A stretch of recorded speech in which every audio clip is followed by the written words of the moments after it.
Welcome to our new series হাড়ির খবর episode 1।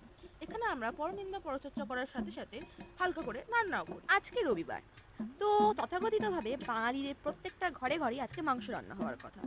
কিন্তু কালকে যেহেতু নীল পুজো, তাই জন্য আজকে বাড়ির গিন্নি বলেছে বাড়িতে আমিষ ঢুকবে না। সে সময় আমি এই কথাটার তীব্র প্রতিবাদ জানালাম, কিন্তু আমার মা তখন আমাকে কিছু সুমধুর কথা শুনিয়ে দিল।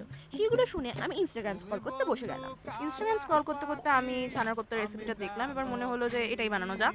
এটার জন্য প্রথমেই আমি ছানা নিয়ে নিয়েছি, তার মধ্যে নুন চিনি সহ বেসিক কিছু মশলা আমি দিয়ে দিলাম। তারপরে গুঁড়ো দুধ আর ময়দা দিয়ে ভালো করে মাখিয়ে নিলাম। তারপর 1 ঘন্টা ধরে নাটক করে গল্প করতে করতে শেপ দিয়ে ভেজে নিলাম। তারপর বেসিক কিছু তরকারি মাঝে যেরকম পেস্ট লাগে সেগুলো ইউজ করেছি। আর তাছাড়া এটাকে ঠিক বানানোর জন্য আমি দই, কাজু বাদাম আর চীনা বাদামের একটা পেস্ট রেডি করেছিলাম।